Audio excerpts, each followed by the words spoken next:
Hello, folks. So, in this video, I want to talk about playing the long game in business. So, this is something that I've thought about at times, and I realized, like, okay, so I'm able to connect the dots to some extent. Like, the common idea of like playing the long game, I think, makes sense to many. Like, instead of looking for short-term gains and profits and whatnot, you look for long-term, like, compounding results, returns, and whatnot, successes. Um, So how do you do this in business? Well, like I can give you one example. So in Tamil Nadu here in Chennai, and probably in many other places, we have this thing called auto rickshaws, which are basically like three-wheeler vehicles which transport some people from one place to another place. Very small vehicle, kind of like a cab service. Now the cost for these rides depend on various factors like which city you are in. Like, say, for example, if you're in Chennai, they might ask you money, like lots of money. And if you're, like, say, getting into the auto from, say, getting into the cab from some particular area, or for example, if you're in Coimbatore, you might be asked to pay more because I think it's because people in Coimbatore have lots of money. So I guess there is a idea of like, I mean, I'm not going to talk about what's fair, what's right, wrong, but also thought about like people ask for like the money based on few things. For example, it can be based on the service, or it can be based on the person, or it can be based on the environment, right? Like environment as in like if I'm in Coimbatore versus if I'm in Chennai, Coimbatore they might ask for more money. Person, if they look at me and they think, okay, this guy can afford more, ask for more money. Versus service, like I mean, take this person from point A to point B, which is distance X, regardless of who this person is, regardless of how they look or whatever. I just get the money that I provide service for, depending on the environment, because environment is key because people have cost of living and also different environments have different cost of living and like so. I think that's like you can't do anything about it. But yeah, I mean, it's a tricky thing, but I can understand like in the value they provide, and I can understand. Like, for example, for the service or the person, they could be like, hey, this person can't afford, we will ask for less. It's like how these online courses have this pricing parity and whatnot. Depending on the country that they sell in, they'll accordingly have some price. Though they could actually give for the same price to all people, but then not all people can afford it at the same price because of their cost of living and like their income and whatnot. So yeah, I mean, the other thing is, yeah, some auto ask for more money, or that's what I feel. Maybe if I was an auto driver, I'd be like, no, no, no, I'm asking for the right money. I mean, I'm a software engineer. It's a very lucrative job. You get lots of money.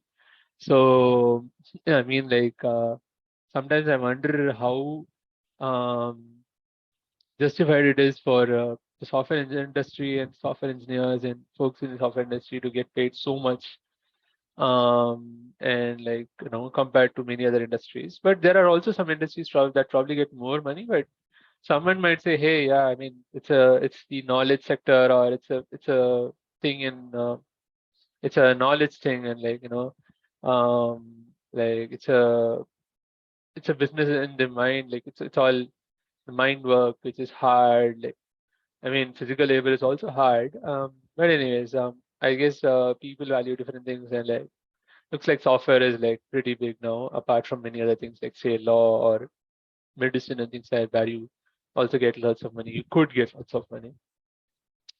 So yeah, I mean, auto rickshaws, like for example, they can ride for a long time. They can ride the cab for a long time. They can ride the auto rickshaw for a long time.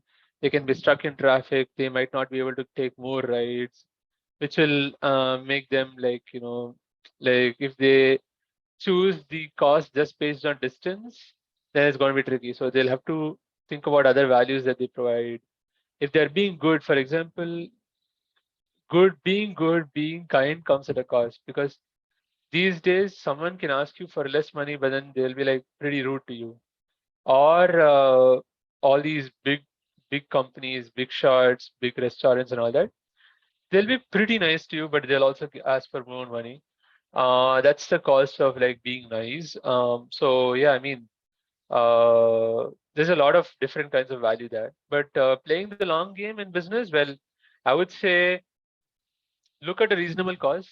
You would know what is a reasonable cost according to you, who is providing the value, and decide. And there's also the other side who is paying this cost. If they find it reasonable, they'll go with it, or else they'll just have to choose some other service, of course. It has to be like a mutual thing. And I mean, a cab or auto rickshaw can actually do multiple rides in a day with reasonable cost, given the time and all that. Or they can do few rides in a day with a very high cost, right?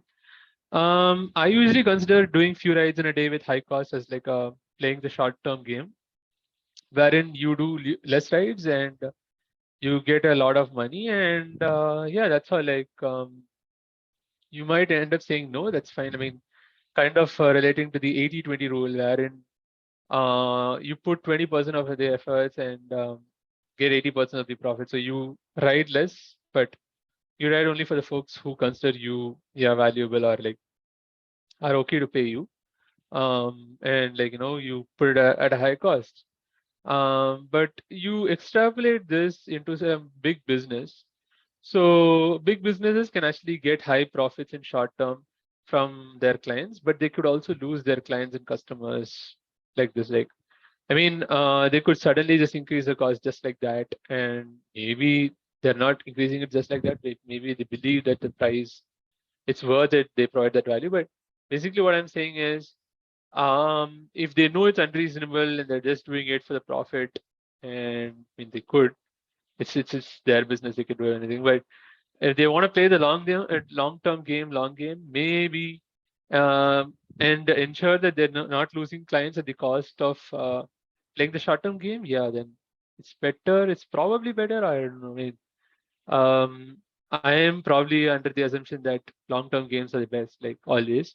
But there might be exceptions, and there might be. I'm probably in a confirmation bias thing, wherein no, long-term game is the best thing, long game is the best thing. But um, it's a matter of trade-offs. So if you're playing the short-term game, you have to be okay with like losing your client and customer, and you need to understand that you're playing the short-term game and that you can't keep playing short-term games again and again with the same set of people.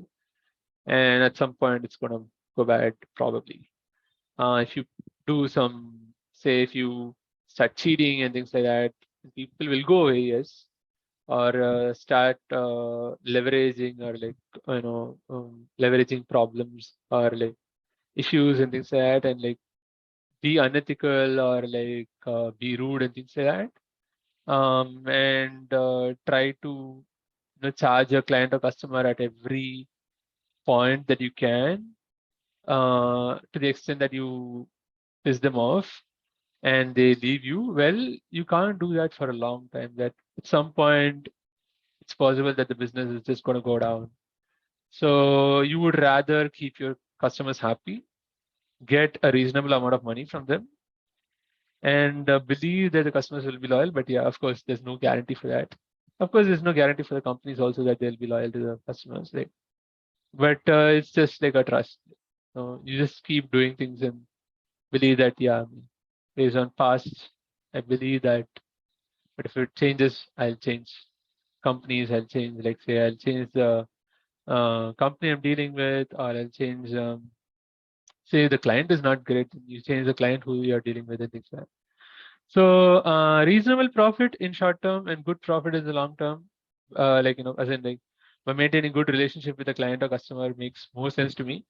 For example, I visit this scan center called Aarti Scans, where they do blood tests and whatnot.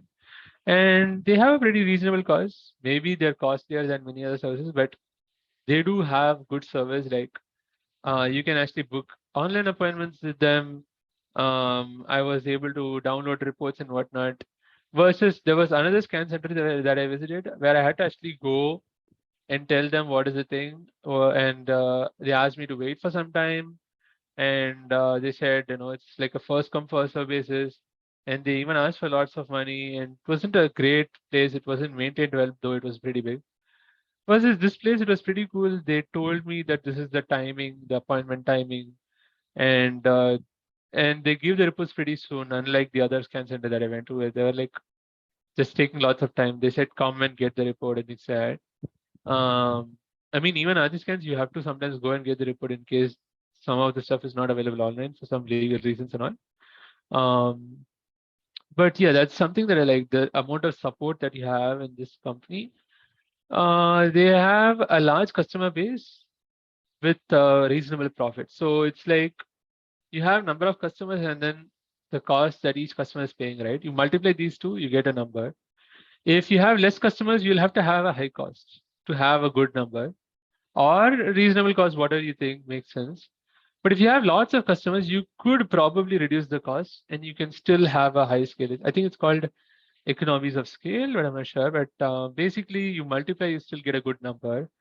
And if you're profitable, even then that's pretty cool. And your customers are just going to be happy. They're going to be like, wow, I can get this valuable service at this cheap cost compared to something else. Some other company who probably can't afford to give it at a cheap cost because their customer base is pretty small. So they'll have to actually give it at a high cost to actually keep up their business running up and running to be profitable. So yeah, I mean, uh, playing the short-term game may not work out as a business. Long-term game, it can work out, hoping that your clients are also loyal. Like for example, I think I'm loyal to Aarti Scans and I'm liking the experience, good experience. And the good experience keeps repeating, I would just go for it. It's like a habit, like cue, craving, response, reward. Like the reward is good, like satisfying experience, then I'll just go for it. Cue, I need to do something regarding test, whatever, for my family, for me, whatever, and then I go just go to this company and then get it done. And they're pretty good people. They're pretty nice people. If it's like a short-term idea, right, short-term game, they could be rude. They could be like, hey, this is just a one-time thing, or this is just a short-term um, relationship with this client or customer. I could be rude. I could just not care about them. Unlike a long-term game, long game, wherein you are actually like, hey, it's important for me to respect this person, be kind, be clear, be respectful. And if they're not respectful, just move away, walk away, and all that. Then you're going in for the long game, wherein you're like, okay, so I have to be kind, yes. And kindness is a very hard thing to find at times, especially in businesses, very, very profitable businesses, especially. At least that's what I've noticed. But these days, I'm noticing more of kindness in profitable, great businesses. I'm not surprised that they are profitable, great businesses because they are kind people. And I've done a video on this before. Like kindness is key in a business. So if you're running a business and your folks are not kind, you might be losing out on a lot of things. So if you're playing the short-term game, you could be rude and whatnot. But if you're playing the long-term game, it's key to be kind, is what I believe. So yeah, I mean, be kind. Look at the relationship as a long-term thing with your client, customer, and talk to them. Understand what you need to do to get their trust. Understand what they need to do to get your trust, or understand how you can get their trust. I mean, how you can trust them based on what they do and whatnot, so that you can understand that it's, hey, we both respect each other, we both trust each other, and like, you maintain that trust. And you I mean, you look for reasonable profits that make sense to you and that keeps your company up and running and profitable good enough. And yeah, you could get greedy and whatnot, but yeah, you keep being profitable without like, hurting the relationship between you and your clients and your employees, your customers and all. And if you do end up hurting some of those, maybe it's possible that it's very specific and not just maybe it's like very exceptional and not related to the profit that you're looking for, like more profit. But generally, if you're looking for a reasonable profit instead of like a very high profit in the short term, then you could probably get lots of profit in the long term by compounding returns. So yeah, that's a basic simple idea that I had. I think it's pretty cliche, but I just want to share it. Yeah, that's all I had in this video, playing the long game in the business. I'll see you in the next one. Bye bye.